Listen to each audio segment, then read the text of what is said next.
இந்த பக்கம் பாருங்கள், வெண்டைக்காய்க்கு நான் புளி கரைச்சி ஊற்றிருக்கேன். சூப்பரான வெண்டைக்காய் மசாலா ரெடி ஆயிடுச்சு. சூப்பராக இருக்கும். இன்னும் கொஞ்சம் வற்றினோன்னு அப்படியே இறக்கிடலாம். இது சாப்பாட்டில் போட்டு பிசைஞ்சு சாப்பிட்லாம், சூப்பராக இருக்கும்.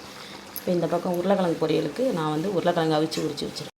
இந்த பக்கம் சூப்பரான நம்ம வீட்டில் பருப்பு குழம்பு ரெடி ஆயிடுச்சு பாருங்கள். சூப்பரான பருப்பு குழம்பு. அதுக்கப்புறம் இந்த பக்கம் வெண்டைக்காய் பச்சடி, ரசம் வச்சாச்சு. இப்போ சாப்பாடு ரெடி ஆகிட்டுருக்கு. இன்னும் உருளைக்கிழங்கு பொரியல் வதக்கணும். அவ்வளோதாங்க, நம்ம வீட்டில் ரெடி ஆயிடுச்சு. சூப்பரான நமக்கு தக்காளி புளி போட்ட மிளகு ரசம் ரெடி ஆயிடுச்சு. இந்த பக்கம் வெண்டைக்காய் கூட்டு வைக்க போகிறேன். வெண்டைக்காய்க்கு 1/2 கிலோ நறுக்கி வச்சுருக்கேன் வெண்டைக்காய். அதுக்கப்புறம் வெங்காயம். இந்த பக்கம் பார்த்திங்கன்னா வெண்டைக்காய்